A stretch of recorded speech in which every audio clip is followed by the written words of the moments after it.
Class 10th maths का chapter number 1 वास्तविक संख्याएं, मतलब इंग्लिश में बोलते हैं इसको बेटा रियल नंबर्स। क्या बोलते हैं बेटा? Real numbers. ये रियल नंबर्स होते क्या हैं, वास्तविक संख्याएं होती क्या है, जरा एक बात पे ध्यान दो। रियल नंबर्स क्या होते हैं, वास्तविक संख्याएं क्या होती हैं। देखो बेटा, सबसे पहले हमें पता होना चाहिए नेचुरल नंबर क्या होते हैं। क्या? Natural number. बेटा नेचुरल नंबर जिन्हें हम प्राकृतिक संख्याएं भी कहते हैं, तो बेटा वो होती हैं 1 2 3 4 5 और ऐसे ही चलता रहेगा एंड तक। एक होता है बेटा होल नंबर। क्या होता है बेटा? Whole number. होल नंबर वो कैसे होता है? 0 से स्टार्ट होते हैं, 1 2 3 4 और एक इसके लिए चलता रहता है। और बेटा रियल नंबर क्या होता है? रियल नंबर सारे नंबर का बेटा जोड़ होता है। क्या होता है? जोड़ होता है। मतलब इसके अंदर हमारे परिमेय संख्या और अपरिमेय संख्या भी हैं, मतलब हमारे रेशनल नंबर और इरेशनल नंबर दोनों। रेशनल क्या होता है? जिसे p बटा q के रूप में लिखा जा सकता है। जैसे 2 है, क्या मैं 2 को 2/1 भी तो लिख सकता हूँ? कोई दिक्कत है? यहाँ 3 है तो 3 को 3/1 लिख सकता हूँ, कोई प्रॉब्लम है? नहीं ना। लेकिन बेटा √2 को मैं क्या लिख सकता हूँ? p बटा q के रूप में लिख सकता हूँ? नहीं लिख सकता। ठीक है। लेकिन क्या मैं √4 को p बटा q के रूप में लिख सकता हूँ? लिख सकता हूँ बेटा। √2 4 का मतलब होता है 2 और 2 को मैं 2/1 लिख सकता हूँ। इसलिए ध्यान दो, ये क्या है? Complete square. ये क्या है बेटा? पर ये परफेक्ट स्क्वायर हुआ कंप्लीट, और ये कैसा स्क्वायर है बेटा? जो कि खुल के उसका जो पॉइंट में आंसर आता है ना 1.4 समथिंग कुछ आंसर आता है ना इसका √2 का। ठीक है बेटा, एक चीज याद रखना, 0 रेशनल है या इरेशनल है, मतलब परिमेय है या अपरिमेय। क्या? परिमेय या अपरिमेय। तो मैं लिख देता हूँ एक बारी। तो परिमेय वो होता है, रेशनल वो नंबर होते हैं बेटा जिसको p/q के रूप में लिख सकते हो, मतलब बटे में लिख सकते हो। जिसे नहीं लिख सकते हो वो इरेशनल है। क्या है? इरेशनल है, मतलब अपरिमेय है। ठीक है, बात समझ में आ गई? जैसे मैंने भी ऊपर करके दिखाया आपको। क्या 0 एक परिमेय संख्या है? हाँ, 0 को मैं 0/1 लिख दूं तो ये हो सकता है। तो 0 एक परिमेय संख्या है। ठीक है बेटा, एक चीज याद रखना। अगली चीज देखो बेटा, अगली चीज है गुणनखंड। क्या? गुणनखंड मतलब फैक्टराइजेशन। देखो बेटा मैंने किया हुआ है, तो फैक्टराइजेशन इधर देखो जरा। जैसे मैंने 6 को फैक्टर किया, 6 के गुणनखंड किया, तो कैसे हो सकता है? 6 को मैं 2 गुना 3 लिख सकता हूँ, 12 को मैं 2 गुना 2 गुना 3 लिख सकता हूँ, 10 को मैं 2 गुना 5 लिख सकता हूँ। 665 को मैं कैसे लिखूंगा तो सीधा तो याद नहीं है। तो बेटा इसके लिए मैं जो चीज़ यूज़ करता हूँ उसे बोलते हैं लघुत्तम समापवर्तक, मतलब एलसीएम बोलते हैं। सबसे पहले क्या करते हैं? सबसे पहले सबसे छोटी या प्राइम नंबर लेते हैं, सबसे छोटी संख्या लेते हैं जिससे इसे काटा जा सके। तो 5, फिर ये भी 5 से गया, फिर 25 भी 5 से गया और ये भी 5 से। तो क्या होगा? 5 गुणा 5 गुणा 5 गुणा 5 क्या हो गया? 625 हो गया। ठीक बेटा। अगली चीज, एक चीज आती है बेटा HCF क्या है और LCM क्या है। HCF और LCM ये है बेटा हाईएस्ट कॉमन फैक्टर, मतलब अधिकतम समापवर्तक, और ये है लोएस्ट कॉमन फैक्टर, मतलब लघुत्तम समापवर्तक। निकालते कैसे हैं? जैसे अभी हमने पहले निकाला, मान लो मेरे पास एक नंबर दिया हुआ है 18 और एक नंबर दिया हुआ है 120, बोल रहा है इन दोनों का HCF निकालो और LCM भी निकालो। ठीक है भाई, निकाल लेंगे। तो सबसे पहले वही गुणनखंड विधि, जिसे आप LCM बोलते हैं। तो 2 से आ सकता है 9 पे, 3 से जा सकता है 3 पे, और 3 बन जा 3। तो 18 का क्या हो गया? ये 2 × 3 × 3, मतलब मैं से लिख सकता हूँ 2 × 3 की पावर 2 लिख सकता हूँ। ठीक है, अगला देखो क्या है 120। 2 से जा सकता है, 2 6 जा 12 और 0 का 0, 2 सॉरी 2 3 जा 6 0, 2 1 जा 2 और 1 बचा, तो 2 5 जा 15, 15 पे गया, 2 5 जा 10 सॉरी। तो और 15 किससे जा सकता है? 3 से जा सकता है, 3 5 15, 5 1 से। ठीक है, तो बेटा इसका क्या बन गया हमारा 120 का? 2 × 2 × 2 × 3 × 5। तो क्या 1 2 3 बार है, तो मैं लिखता हूँ 2 to the power 3 × 3 to the power 1 × 5 to the power 1 लिख सकता हूँ। तो बेटा इसका LCM निकालना हो तो कैसे निकालते हैं और HCF निकालना हो तो कैसे निकालते हैं? सबसे पहले देखो LCM। बेटा इसके अंदर देखते हैं क्या क्या कॉमन है और इसमें देखते हैं क्या क्या कॉमन है। इसमें 2 है, यहाँ भी 2 है, यहाँ भी 3 है, यहाँ भी 3 है, बाकी एक एक्स्ट्रा 5 है। तो बेटा जो 2 बार लिखा हुआ है उसको एक ही बार लिख लो यहाँ। और देखो पावर ज़्यादा कहाँ पे है? यहाँ पे 2 की पावर कितनी? 1, और यहाँ पे 2 की पावर कितनी है? 3, तो यहाँ पे लेंगे 2 की पावर 3, खत्म। अगला देखो यहाँ पे 3 और यहाँ पर 3, तो 3, लेकिन यहाँ पर 3 की पावर है 1 और यहाँ पे 3 की पावर क्या है 2, तो कौन सा वाला लेंगे यहाँ पे 3 की पावर 2, और मल्टीप्लाई जो बेटा 5 जो एक्स्ट्रा होता है ना, जो कॉमन नहीं होता, उसको अलग से लिख लेते हैं। तो ये क्या हुआ खुल के 2 मल्टीप्लाई 2 मल्टीप्लाई 2 मल्टीप्लाई 3 मतलब 3 2 बार 2 टाइम्स 5, क्या हो गया 2 दूनी 4 दूनी 8, बोलो 8 8 दिया 24 दिया, करके देख लो बेटा 24 इंटू 3 इंटू 5 करो जल्दी बोलो, 3 चौक 12, एक इधर गया एक इधर, 3 दूनी 6 और 1 7 72, 5 5 2 जा 10, 1 0 5 7 जा 35 3 6 0। तो ये क्या आया LCM आ गया, क्या आ गया बेटा LCM आ गया। इसे करने का एक और आसान तरीका भी है जो आज तक आप सीखते हुए आए होंगे, दोनों को एक साथ रख लो। क्या दोनों को एक साथ, मैं दोनों तरीके बता देता हूँ। 120 एक साथ रख लो, 2 से काट लो, 2 9 जा पे गया, 2 6 और 0 पे गया। ये तो जाएगा नहीं तो उसको ऐसा का ऐसा ही नीचे उतार देते हैं, ये जाएगा तो उसको काटते हैं। यही तरीका है बेटा, जो निकटता है उसको ऐसे ही उतारते जाओ। 2 3 जा 6 0, अभी भी 2 से जा सकता है, 2 1 जा 2 2 5 जा 10।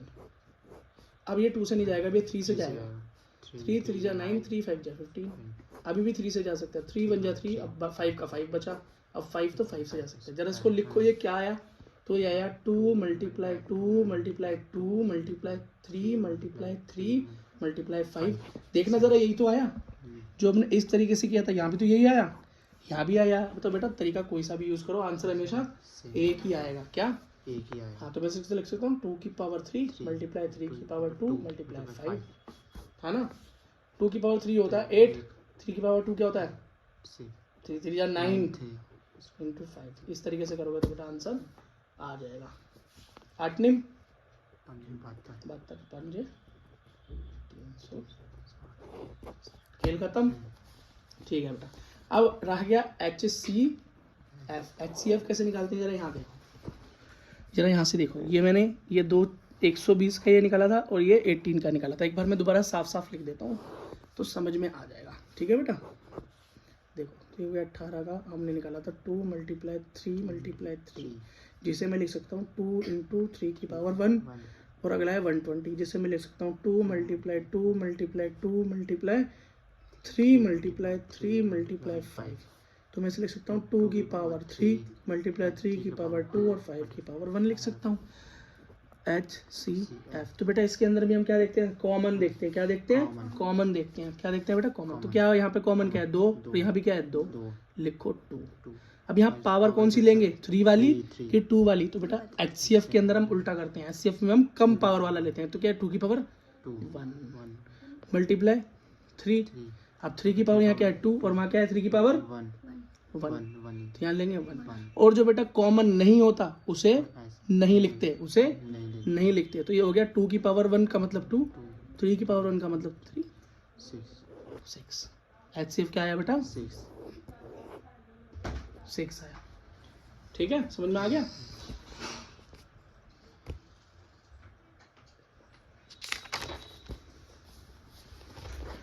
अगला LCM और HCF में एक रिलेशन होता है। जैसे मान लो यही जो ऊपर वाला था हमारा,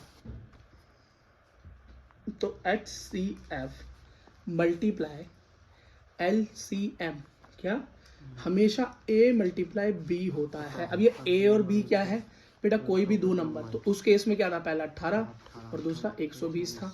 तो बेटा इन दोनों को मैं जब मल्टीप्लाई करूंगा और उनके LCM और HCF को मल्टीप्लाई करूंगा, हमेशा क्या आएगा, सेम आएगा। क्या आएगा, हमेशा सेम आएगा। एक क्वेश्चन और सॉल्व कर लेते हैं जरा। क्या, अब बेटा इससे क्वेश्चन आते हैं, कई बार क्या बोलेगा HCF दे देगा, 2 नंबर दे देगा, आपसे बोलेगा LCM निकालो। तो कैसे निकालोगे LCM को यहीं रहने देना, या मल्टीप्लाई में तो A multiply B divide by HCF हो जाएगा, है ना। और LCM पूछे HCF निकालने को पूछे तो HCF को यहीं रहने देना, A मल्टीप्लाई B अपॉन में क्या कर देना, LCM कर देना। फिर हो सकता है कई बार तुमसे पूछे A मल्टीप्लाई B निकाल के दिखाओ, तो HCF और LCM को मल्टीप्लाई कर देना। कई बार क्या बोलेगा, खाली A निकालो, क्या कोई बात नहीं, तो HCF मल्टीप्लाई LCM, A निकालना है तो A को वहीं रहने देना, B मल्टीप्लाई उधर जाके डिवाइड हो जाएगा। और अगर B पूछे तो B को यहाँ रहने देना, तो HCF मल्टीप्लाई LCM बटे में क्या हो जाएगा, A हो जाएगा। इजी। एक क्वेश्चन सॉल्व करते हैं भाई। देखो अगला क्वेश्चन क्या है, HCF एंड LCM फाइंड करना है। नंबर है 96 एंड 404। ठीक है, हो जाएगा, इजी है, कर देते हैं।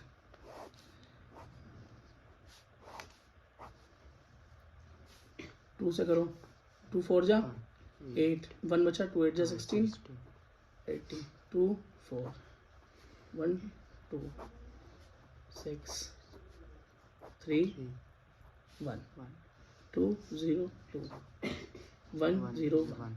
भाई 101 तो किसी से जाता ही नहीं, तो 101 बन जा 101 आएगा।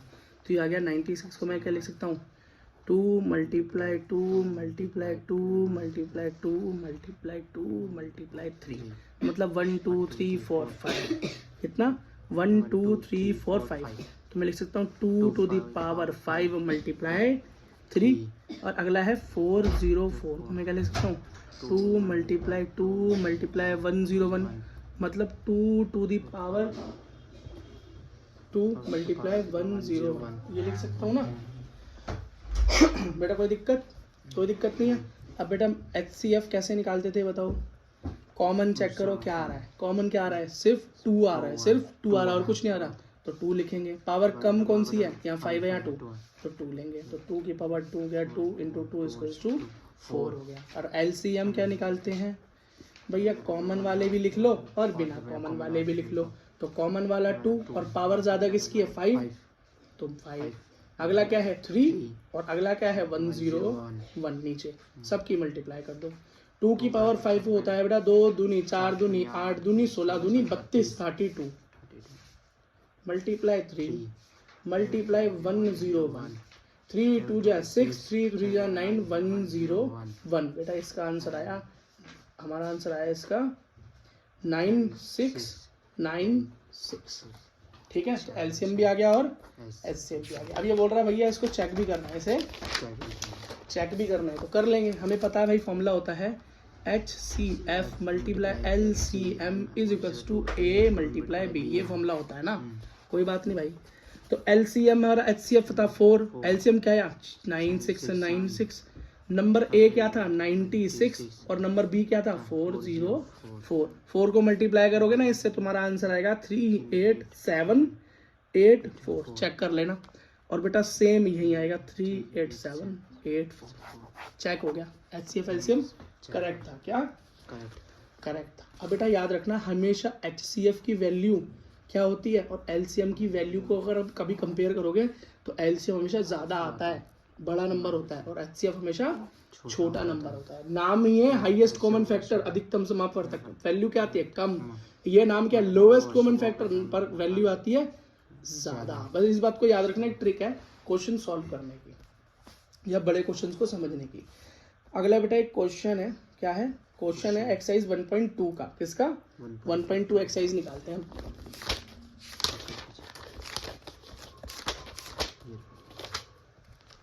1.2 वाह, क्वेश्चन ही कट गया जी आपका, तो वो चलो कोई नहीं, मैं करवा देता हूँ, नई बुक में अंदर है ही नहीं वो। तो बेटा क्वेश्चन ये था कि एक सोनिया नाम की लड़की है और एक रवि नाम का लड़का है, वो बेटा एक पार्क में भाग रहे हैं। पार्क का गोल कैसा है, सर्कुलर है ना। अब बेटा जो सोनिया है ना, वो उस पार्क का चक्कर 18 मिनट में लगाती है और रवि उसी पार्क का चक्कर 12 मिनट में लगा लेता है। तो बोल रहा है अगर सोनिया और रवि एक साथ स्टार्ट करें, किसी एक पॉइंट से एक साथ स्टार्ट करें, मान लो ये सोनिया या रवि है, एक साथ स्टार्ट करें, तो वो कब आपस में आके मिलेंगे। तो आप खुद देख लो, वो 18 मिनट में पहुंच लगाती है, वो 12 मिनट में। तो जब तक सोनिया पहुंचेगी, रवि तो पहुंच चुका होगा कितने मिनट पहले, 6 मिनट पहले ही पहुंच चुका होगा। ठीक है, और फिर वो उतना ही आगे चलता चला जाएगा और वो उसके पीछे चलती चली जाएगी। इसका मतलब ना तो वो 18 मिनट के अंदर कहीं मिलने वाले हैं, ना 12 मिनट के अंदर कहीं मिलने वाले हैं, वो तो कहीं आगे ज़्यादा टाइम लगने वाला है कि वो आपस में कभी मैच होंगे, आपस में कभी इस पार्क में भागते हुए टकरा जाएंगे कभी। तो मतलब ज़्यादा नंबर चाहिए। तो बेटा दो नंबरों के बीच में जब कभी ज़्यादा नंबर चाहिए हो तो हम निकालते हैं LCM, लघुत्तम समापवर्तक। क्यों बेटा, नाम है छोटा, लोएस्ट कॉमन फैक्टर, पर वैल्यू है बड़ी, तो 18 और 12 का एलसीएम। खाली एलसीएम निकालो तो अलग अलग मत निकालो, एक साथ निकाल लो। 2 9 जा 2 6 जा 2 9 का 9 3 3 3 3 1 3 1 बेटा एलसीएम आया 2 मल्टीप्लाई 2 मल्टीप्लाई 3 मल्टीप्लाई 3 मतलब 2 टू द पावर 2 और 3 टू द पावर 2 ऐसे लिख सकता हूँ मैं, पर बस सीधा सॉल्व ही करता हूँ। 2 दूनी 4 2 दूनी 4 तिया 12 तिया 36 36 मिनट बाद ये दोनों मिल जाएंगे। क्या ये दोनों मिल जाएंगे? समझ में आ गया? ठीक है, तो बेटा एक और क्वेश्चन जरा कोई चेक करते हैं, बढ़िया सवाल हो तो। अरे ये तो रहा, मैंने एक्सरसाइज गलत लिखी हुई थी। 7th क्वेश्चन है, 1.1 का ही है। और कोई क्वेश्चन बढ़िया सा बेटा, इसी को जो मैंने तुमको तरीका बताया ना, इसको ब्रज गुणन विधि भी बोलते हैं, है ना? गुणन विधि, बस यही बताना बोलते हैं, बस ध्यान रखना। चलो बेटा अब एक क्वेश्चन और देखो जरा, बड़ा इंपॉर्टेंट क्वेश्चन में से ये क्या है, और मुझे लगता है कि ये तो आपके पेपर में आएगा ही आएगा, लिख लो कि आएगा ये तो, ठीक है? आप पहले देखो, चाहे इसे अपने दिमाग में छाप लो, चाहे इसका फर्रा बनाओ, चाहे चिट बनाओ, नहीं तो याद कर लो, ज़्यादा आसान है। ये कह रहा है सिद्ध करो, प्रूव करो कि √2 इज एंड इरेशनल नंबर। क्या मतलब अपरिमेय संख्या बताओ, वो एक अपरिमेय संख्या है। बेटा सबसे पहले तो मुझे पता होना चाहिए परिमेय क्या है, मैं पहली करके आया हूँ। तो परिमेय होता है, रेशनल होता है, जो p/q में लिखा जा सकता है, जैसे नॉर्मल 2, ठीक, या √4 या √16, ठीक है। लेकिन जो अपरिमेय है, क्या है वो बेटा इर्रेशनल जो है, वो कभी भी p/q के रूप में नहीं लिखा जा सकता। जैसे कि √2 जिसकी वैल्यू है 1.4 समथिंग, कभी नहीं लिखा जा सकता, ठीक है। तो अब हमें खुद पता है कि भैया ये तो इर्रेशनल ही है, और इसे लेकिन प्रूव करना है हमें। क्या प्रूव करना है हमें? अच्छा, तो एक चीज याद रखना, हमको सबसे पहले इसे उल्टा मानना पड़ेगा। सॉल्यूशन का तरीका क्या है कि इसको शुरू में क्या मान लो, इसे परिमेय संख्या मान लो, इसे रेशनल नंबर मान लो। तो हम इसको शुरुआत करते हैं बेटा कैसे, let √2 is a rational number. और भैया रेशनल नंबर वाली जब हम कैटेगरीज इसके सामने रखेंगे ना, सिचुएशंस, ये वहाँ फेल हो जाएगा। जब ये वहाँ फेल हो जाएगा ना, तो हम बोलेंगे भैया जो हमने माना था वो गलत माना था, और ये क्या निकल कर आया भैया, ये तो इर्रेशनल नंबर है। तो यही एक तरीका है भाई इसे सॉल्व करने का। तो मैंने मान लिया कि √2 एक रेशनल नंबर है, एक परिमेय संख्या है, मैंने मान लिया। और परिमेय संख्या क्या होती है, जो बराबर p/q के होती है, मतलब p/q जिसे लिखा जा सकता है। अब इसके अंदर p और q है क्या भैया, p एंड q आर को प्राइम, मतलब सह अभाज्य, सह या सह संयोजी अभाज्य नंबर। अभाज्य संख्या कौन सी होती है, जो अपने पहाड़े के अलावा किसी और से डिवाइड ना हो। जैसे कि बोलो, जैसे 5 को आप सिर्फ 5 के पहाड़े से काट सकते हो, 3 को सिर्फ 3 के पहाड़े से काट सकते हो। इसी को बेटा प्राइम नंबर भी बोलते हैं या अभाज्य संख्या बोलते हैं। तो सह अभाज्य संख्या है p एंड q, मतलब p और q सह अभाज्य, मतलब एक ही कॉमन फैक्टर आ सकता है इनके बीच में। अगर ये सह अभाज्य है, मतलब ऐसी नंबर है जो एक दूसरे से ही कट सके और कोई उन्हें काट ना सके। जैसे कि 9 और 3, 9 को सिर्फ 3 काट सकता है और कोई नहीं काट सकता। या तो 9 को अपने पहाड़े से काटा जा सकता है या 3 से काटा जा सकता है, ठीक है बेटा। अच्छा, तो ये मान लिया। तो इस कंडीशन के हिसाब से क्या हो गया, इसको मैं लिख सकता हूँ p बराबर √2q, या डिवाइड में तो जाके मल्टीप्लाई हो गया। अब बेटा मैं थोड़ी स्पीड बढ़ा रहा हूँ, आपकी ये छोटी छोटी मैथमेटिकल प्रॉब्लम्स में दिक्कत आएगी अगर मैं ऐसे समझाता रहता हूँ, ठीक है। मैंने दोनों तरफ स्क्वायर किया ताकि रूट हट जाए, स्क्वायरिंग बोथ साइड। ये स्टेप्स याद रखना, ऐसे ही करने हैं, स्क्वायरिंग बोथ साइड, पर राइटिंग मुझसे अच्छी लिखना, है ना। तो ये हो जाएगा p का स्क्वायर, रूट का स्क्वायर होता है तो रूट कट जाता है, वही का वही रह जाता है, और ये हो गया q का स्क्वायर। ये हो गई बेटा हमारी पहली कंडीशन। क्या हो गई पहली कंडीशन। इस कंडीशन से तुम्हें दिखाई दे रहा है कि 2 मल्टीप्लाई q स्क्वायर है, ये 2 को मदर भेजूंगा तो ये 2 p स्क्वायर बटे 2 हो जाएगा। इसका मतलब जो ये 2 है इस p को भी डिवाइड कर रहा है ना, p को डिवाइड कर रहा है या नहीं कर रहा, कर रहा है ना, तो मैं लिखूंगा कि इससे मुझे क्या पता चला कि 2 इज डिवाइडिंग पी स्क्वायर, और हिंदी में क्या लिखूंगा कि 2 पी स्क्वायर को क्या करता है, विभाजित करता है, विभाजित करता है, भाग करता है या विभाजित करता है। तो ये पी स्क्वायर को कर रहा है तो पी को भी तो करेगा, स्क्वायर हटा दूंगा तो 2 is dividing P as well, मतलब पी को पी स्क्वायर को भी विभाजित कर रहा है और पी स्क्वायर का स्क्वायर हटा दूं तो किसको, पी को भी कर रहा है। लो जी, इसका मतलब पी का एक गुणनखंड क्या है, 2 है। अब 2 किसी और का गुणनखंड नहीं होना चाहिए, अगर ऐसा हुआ तो मेरा मानना ही गलत हो जाएगा, मेरा मानना ही गलत हो जाएगा। ठीक है, अच्छा अब मानो जब p को 2 से मैंने विभाजित किया तो वो किसी n, मतलब कोई इंटीजर निकल के आया, कोई नंबर निकल के आया। ठीक है, तो मैं से क्या लिख सकता हूँ, लिख सकता हूँ p is equal to 2n, ये हो गई कंडीशन 2। क्या 2, इस 2 को फर्स्ट में डाल दो, इस 2 को पुट या पुटिंग रखने पर 2 in 1, 2 को 1 में रखने पर, 2 को 1 में रखने, अब 2 मेरा क्या आया था 2, q का स्क्वायर बराबर p का स्क्वायर ही तो आया था, ये तो निकाला था हमने, चेक करो ये तो निकाला था, p स्क्वायर बराबर 2q स्क्वायर, तो ये रहा। अब जो p की वैल्यू थी वो मैंने इसमें ठोक दी, तो 2q स्क्वायर की जगह क्या हो गया, 2n का स्क्वायर हो गया। ठीक है भाई, तो 2q का स्क्वायर इक्वल्स टू 2 का स्क्वायर 4, n का स्क्वायर स्क्वायर, समझ में आ गया। 2 से 4 गया तो 2 आ गया, तो मेरा आंसर आया q square equals to 2n square, क्या 2n स्क्वायर। अब इससे मुझे फिर एक समझ में आई बात कि ये जो 2 है अगर मैं इसे इधर भेज दूं तो ये q के नीचे हो जाएगा, इसका मतलब ये 2 तो भैया q को भी 2 इज डिवाइडिंग या विभाजित करता है, किसको, q स्क्वायर। तो भैया 2 जब q स्क्वायर को करता है तो q को भी करेगा। और बेटा एक चीज देखो, करेगा, और मान लो कि इसका मतलब हुआ q को विभाजित करने पे पहले n नंबर लिखे, यहाँ मैं m लिख देता हूँ, इसका मतलब भैया q बराबर 2m। इससे मुझे ये बात समझ में आई कि भैया जो 2 था वो पहले तो भाई मेरे p को भी डिवाइड कर रहा था और फिर उसके बाद वो q को भी डिवाइड कर रहा है। इसका मतलब जो मैंने √2 is equals to q by p by q माना था, इसमें तो बेटा एक ही नंबर होना चाहिए था जो ऊपर नीचे एक दूसरे को काटे, लेकिन यहाँ तो 2 नंबर निकल कर आ गए, देख रहे हो ना। यहाँ पहले आया एक नंबर n माना और अगली बार आ गया m, तो 2 नंबर जब डिवाइड कर रहे हैं ऊपर नीचे, मतलब कोई नंबर 2 नंबरों से कट रहा है तो उसका मतलब वो अभाज्य संख्या हो ही नहीं सकती। हो सकती है, जैसे मान लो 10 लिख दूं, क्या 10 कोई अभाज्य संख्या है, बिल्कुल भी नहीं है बेटा। ये 2 से भी चला जाएगा, ये 5 से भी चला जाएगा, ये 10 से भी चला जाएगा। ठीक है, तो ऐसी एक संख्या है, मतलब जिसके क्या है, एक से ज्यादा, क्या है, एक से ज्यादा, हाँ एक से ज्यादा क्या है, इसके गुणनखंड है, जिसके गुणनखंड के जो एक से ज्यादा नंबरों से विभाज्य हो रही है। तो इस हिसाब से मेरा मानना गलत था, यहाँ पे क्या लिखोगे, हमारा मानना गलत था। We assumed